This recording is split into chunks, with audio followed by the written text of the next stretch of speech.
이번 강의는 유네스코 인류무형문화유산에 등재된 프랑스 전통 성마술을 매개로 해서 어떻게 하면 동물과 인간 사이에 조화로운 관계를 유지할 수 있는지를 이해하는 데 목표를 두고 있습니다. 그래서 크게 프랑스의 전통 성마술을 먼저 살펴보고 나아가서 동물 스포츠의 역사와 확장에 대해서 살펴보고요.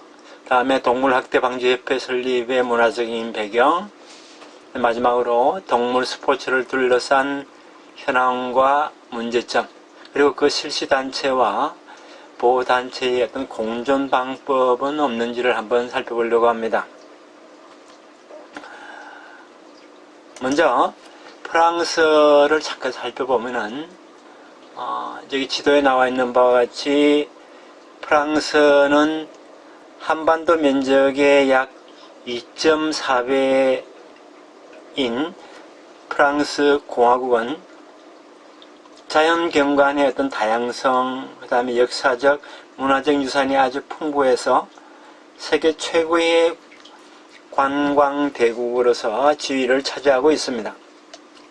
그래서 이러한 프랑스의 어떤 지리적 특징으로서는 동쪽에서 이쪽 동쪽에서 남쪽으로 걸쳐 있는 표고가 높은 산악지대, 즉 스위스 알프스 산맥의 연장선과 그 다음에 주아보즈 산맥이 펼쳐져 있고, 그 다음에 이쪽 아래에는 스페인과 국경인 이곳에 피레네 산맥이 있을 뿐입니다. 그 이외에 뭐 산지나 아니면 고지대가 이제 곳곳에 보이긴 하지만은 전반적으로 봤을 때 비교적 기복이 적은 평야가 많고 녹음이 많은 국토를 형성하고 있습니다. 기후는 북위 약 한 45도의 위치에 있기 때문에 있음에도 불구하고 북대서양 해류의 영향으로 상당히 온난한 기후를 띠고 있습니다. 그래서 크게 세 개로 한번 나눠보자면은 프랑스 내륙부에는 비교적 비가 적고 기온이 높고 내륙부는 여름에 비가 많고 겨울에는 추운 대륙성 기후가 이어집니다. 그 다음에 이쪽 남부지방에는 비가 적고 기온이 높고 겨울은 서변한 지중해성 기후를 띠고 있습니다. 그리고 대서양 쪽은 기온의 변화가 적고 1년 연중 비가 많은 해양성 기후입니다. 이와 같이 지리적 기후적으로도 프랑스는 아주 넓은 국토이지만은 어느 지역에서도 지낼만 해서 관광업에 적합한 목장적 풍토를 지녔다고 할 수가 있습니다.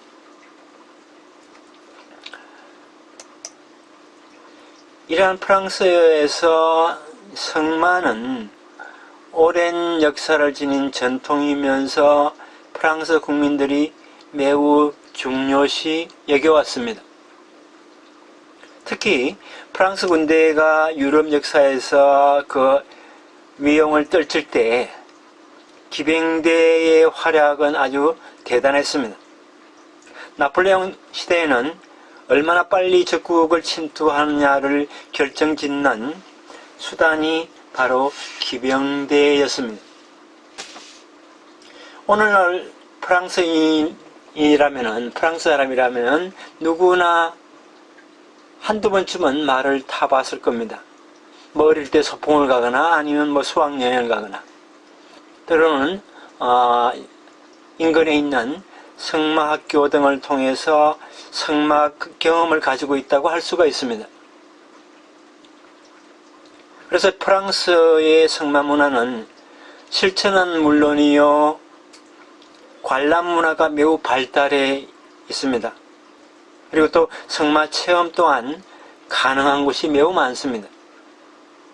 게다가 마장 산업도 상당히 발달했는데요.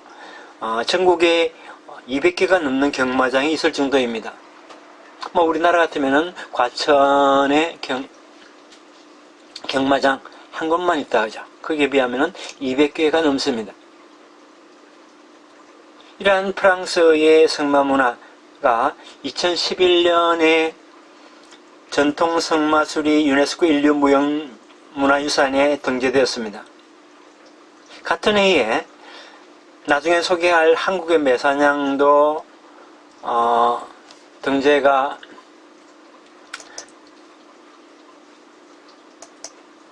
어디 갔지? 죄송합니다. 예. 이 한국의 매사냥도 등재가 되었습니다만은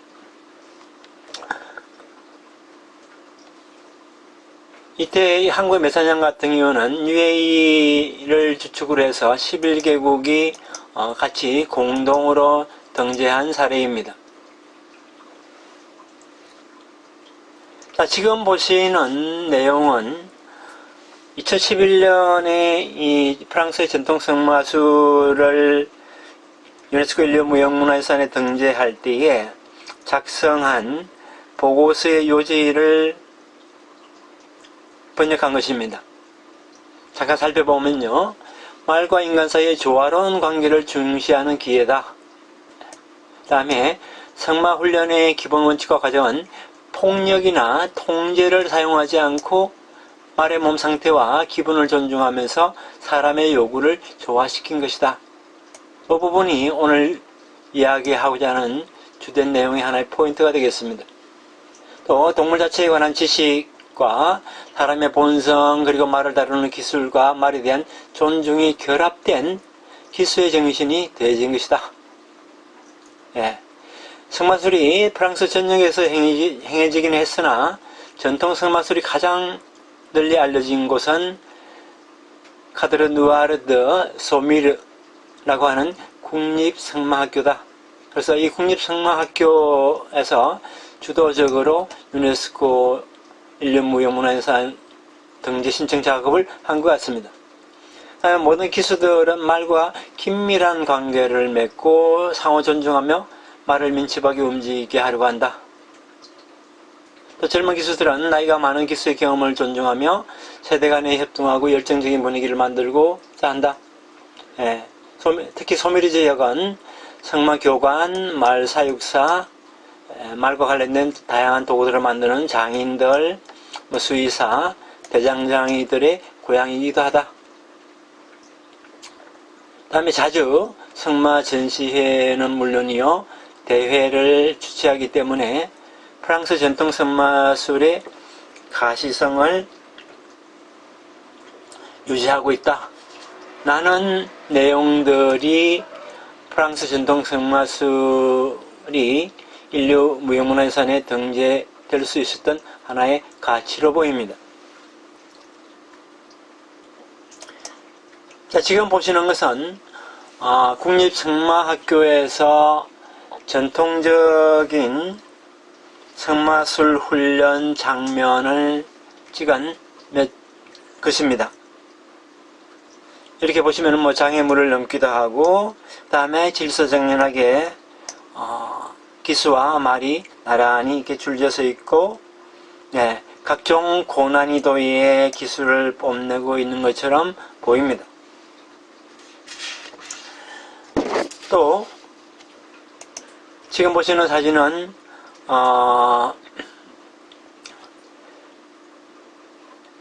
앞서 소개한 보고서 요지문에서 말한 대회 중 하나이면서 전 세계적으로 가장 권위 있는 마장 마술 대회의 월드컵 대회 한 장면입니다. 이러한 대회에 출전하기 위해서 어떤 과정을 거치면서 말을 훈련시켰을까요? 앞서 등재 신청서 요지문에 나와 있는 것처럼 승마 훈련에서 폭력이나 통제를 사용하지 않고 말의 몸 상태와 기분을 존중한다는 말은 어떤 의미일까요?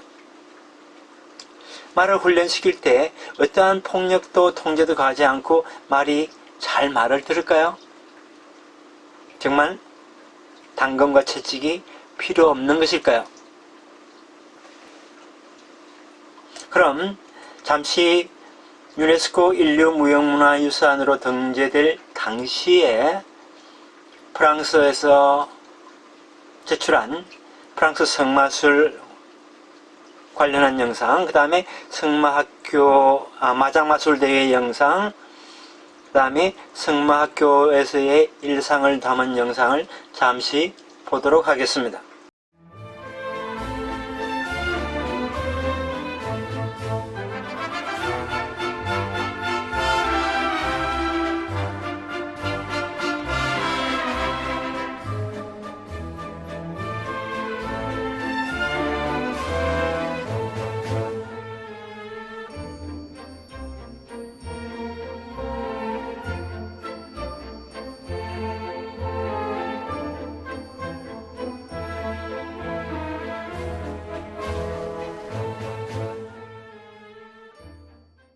Le Cadre Noir de Saumur est l'institution la plus représentative de l'équitation de tradition française. Le Cadre Noir, constitué des écuyers que sont les enseignants de l'École nationale d'équitation, est situé à Saumur, en Maine-et-Loire.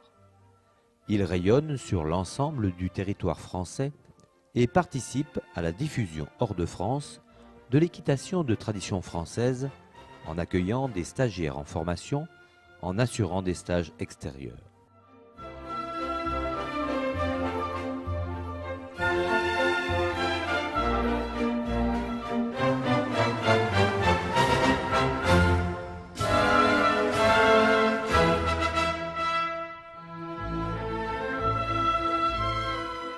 Cette école est chargée de l'enseignement supérieur de l'équitation pour les cadres pédagogiques des institutions équestres françaises. Elle contribue aussi à la préparation des compétiteurs sportifs de haut niveau.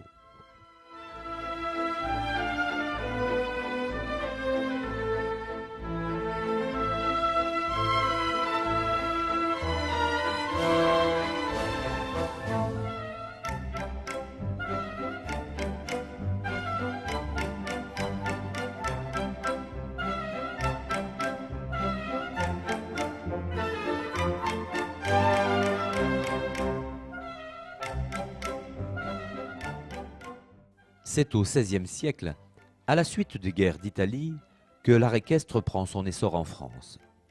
Ses débuts sont marqués par les inventions de deux écuyers de la grande écurie du roi qui ont laissé une œuvre écrite, Salomon de la Broue en 1593 et Antoine de Pluvinel en 1623.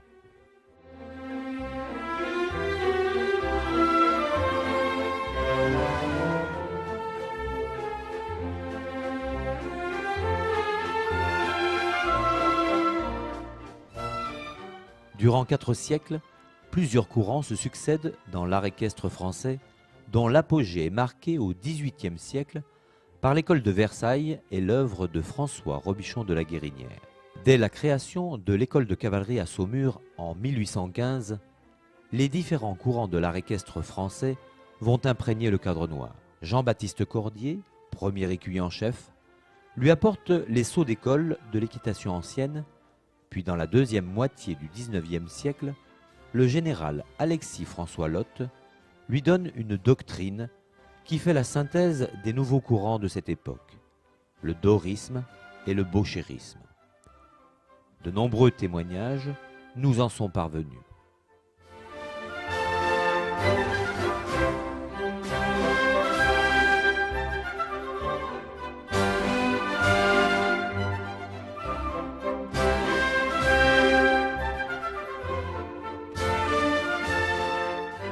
En premier lieu, l'équitation de tradition française est un ensemble de figures effectuées par le cheval, montées ou tenues en main, individuellement ou en groupe, qui attestent en même temps son aisance à se mouvoir, sa collaboration aux demandes de l'homme et son élégance à les exécuter. Beaucoup de ces figures se retrouvent dans plusieurs autres pratiques, mais leur exécution est faite de nuances propres à chacune d'elles.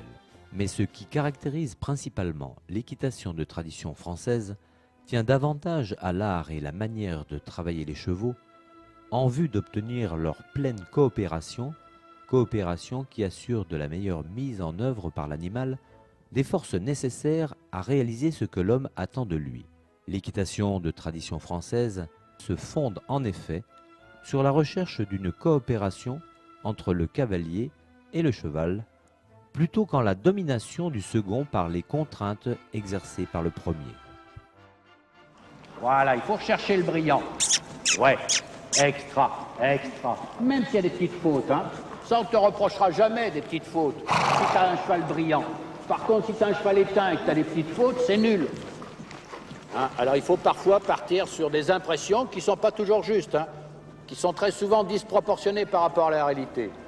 Voilà, bien, voilà, voilà, extra, ça. Quand la coopération s'affine, les actions du cavalier deviennent de plus en plus discrètes et même invisibles, jusqu'à donner l'impression que le cheval agit de lui-même. La fluidité dans les mouvements du cheval, la flexibilité des diverses parties du corps, l'emploi de l'énergie juste nécessaire et l'absence de contraction parasite assurent qu'il participe volontairement à l'exercice suggéré. D'autres figures sont entièrement spécifiques à l'équitation de tradition française. Seul Saumur présente les sauts d'école, que ce soit en main ou monté, dans une exécution qui lui est propre et en groupe. La courbette, l'acropade,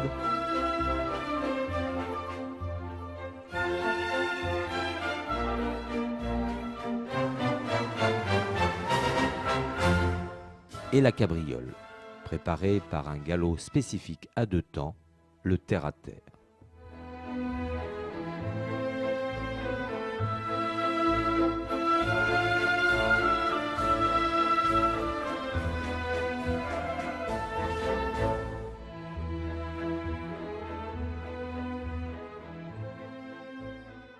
Séance de préparation sous la direction du maître de manège, responsable du dressage des sauteurs. Je t'appuie un peu sur les préparations, on va commencer par l'acropade. Tu fais un tour au galop, tu reviens du côté de la porte là. Je vais essayer d'être un peu plus en retrait, de te laisser faire.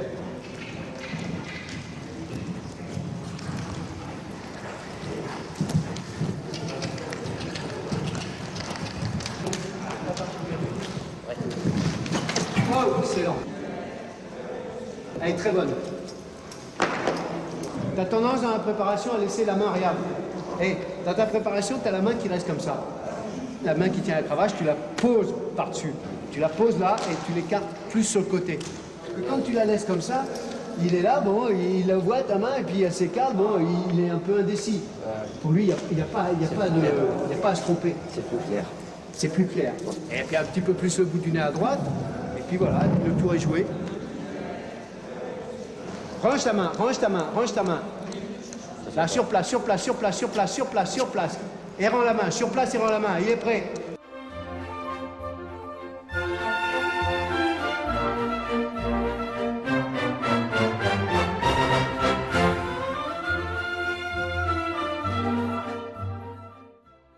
Cette recherche permanente de l'accord entre l'écuyer et son cheval a permis à l'équitation de tradition française d'appliquer cet art et cette manière aux disciplines qui apparurent au fil du temps, notamment le saut d'obstacle et les épreuves de cross-country.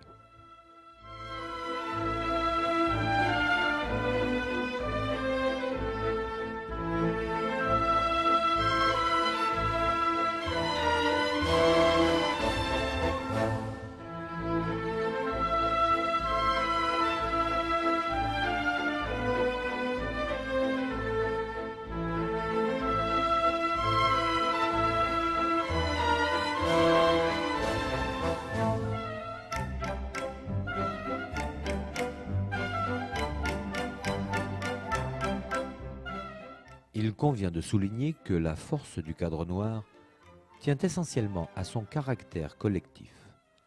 Les spécialistes de haut niveau qui le constituent se fondent dans l'anonymat des présentations collectives, travaillent ensemble à la recherche de la perfection individuelle et collective qui est l'objet même de l'équitation de tradition française.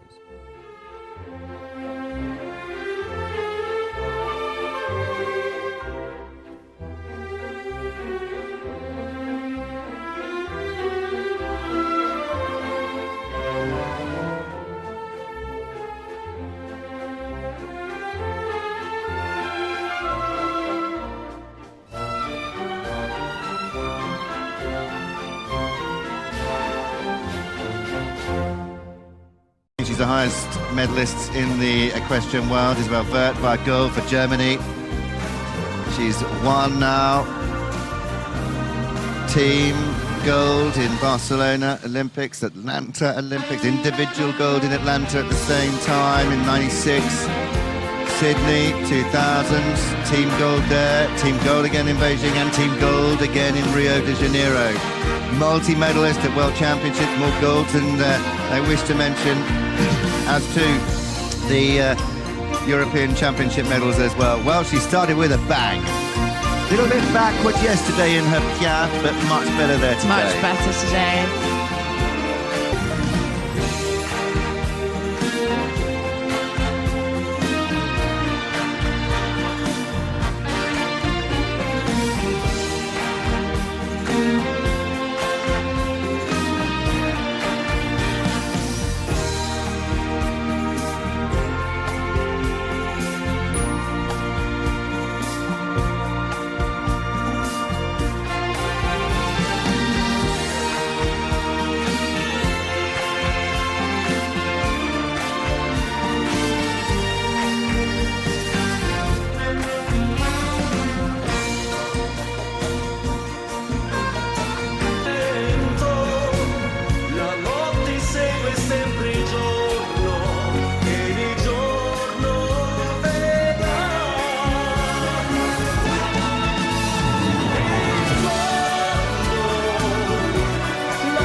Got a smile on her face.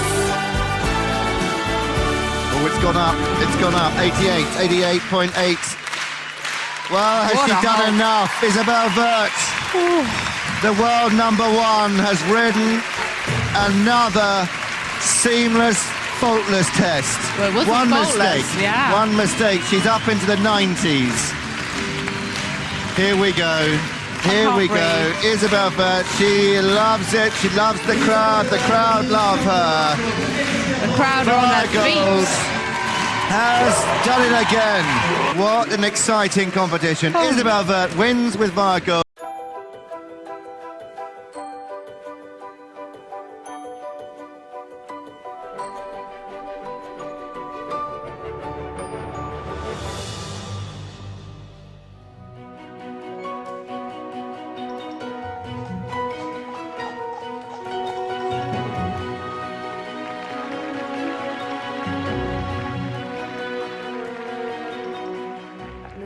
It's true that we demand a lot from our horses every day.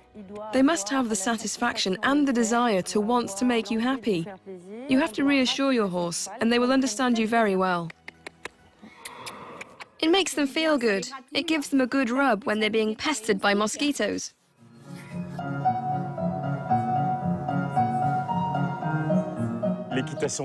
The French tradition of riding is all about style. It's just like high fashion. It's all about style, finesse, elegance, and sobriety. That's the French style. It's one of the most prestigious riding schools in the world. For almost 2 centuries, the Cadre Noir has been training the crème de la crème of riders and their horses, from professional sportsmen to equestrian school teachers.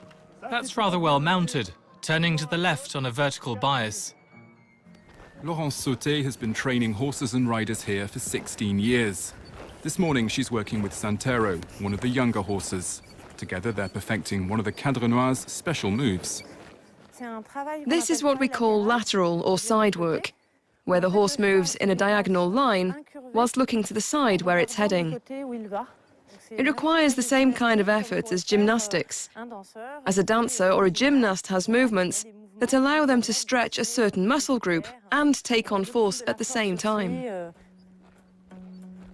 The horses here are all regarded as top-class athletes. It takes 10 years for each of them to be trained to perfection. It's important that we're able to notice the times when the horse might be a little tired and try to anticipate that fatigue. Then the horses stay healthy and the work remains an effort, but a pleasure at the same time. The story of the Cadre Noir began way back in 1825. In the aftermath of the Napoleonic Wars, France's military cavalry was largely wiped out. There was therefore a huge need to train new riders, and so the academy was born.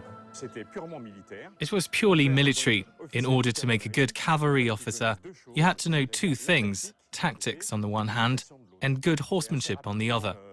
And fairly quickly, to set themselves apart, the écuries here darkened their tunics and became the Cadre Noir. Armies nowadays have less and less need for horses, if at all, in fact. But riding has developed into a sport, and so the National Horse Riding School was set up in 1972, with soldiers at the beginning. The military still play a part, and it's all become an equestrian sport. Today, the 35 horsemen and women of the Cadre Noir are the guardians of that riding tradition. There are movements that are unique to the Cadre Noir. We call them the school jumps. There's the courbette, where the horse lifts his forelegs.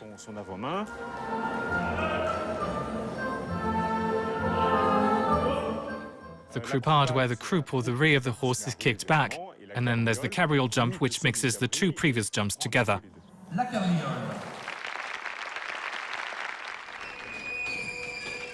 Every day in the stables, some 60 grooms look after the Cadre Noir's 300 horses. Here at school, we have a workflow for dealing with the manure. It makes our job quicker and our daily work much easier too.